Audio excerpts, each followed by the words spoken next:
ačiū Dievui, kad jis pas mus yra, kad mes jį pažįstam. Aš noriu su viešpatį, kas be atsitiktų. Tikrai, tikriausiai visi žinot, kas man praeitą šeštadienį nutiko. Bet aš žinau, kad tai yra velnio kėslai ir tikrai ačiū Dievui už tai, kad jis yra. Ir ačiū Dievui, kad taip greitai viskas gyja ir kad bus viskas gerai. Noriu pasidalinti to, kas man nutiko dar prieš 2 savaitės. Aš mečiau rūkyti su Dievo pagalba. Tikrai.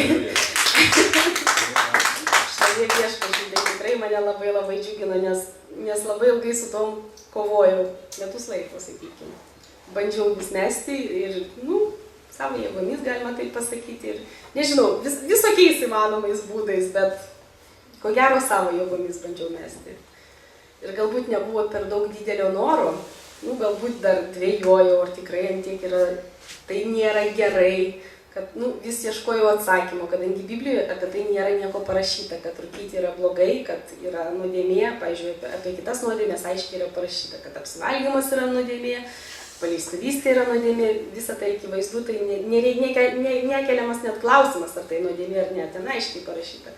Apie rūkymą nėra parašyta, apie narkotikus taip pat nėra parašyta, nors apie narkotikus yra aiškiau, kad tai tikrai yra nuodėmė, nes tai yra griauna mūsų kūną, žaloja mus ir veda prie mirties. Iš tikro. Rūkymas taip pat žaloja mūsų kūną, griauna mūsų sveikatą, ne taip akivaizdžiai ir ne taip greitai.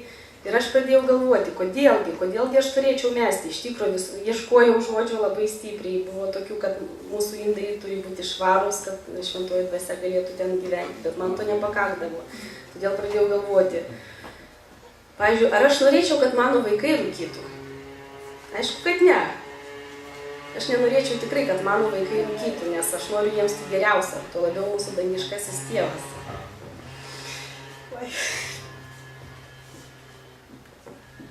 Atsiprašau.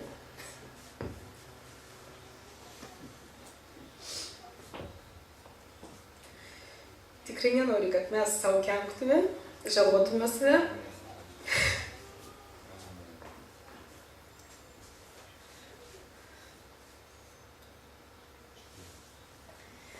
Tai štai viešpačiui.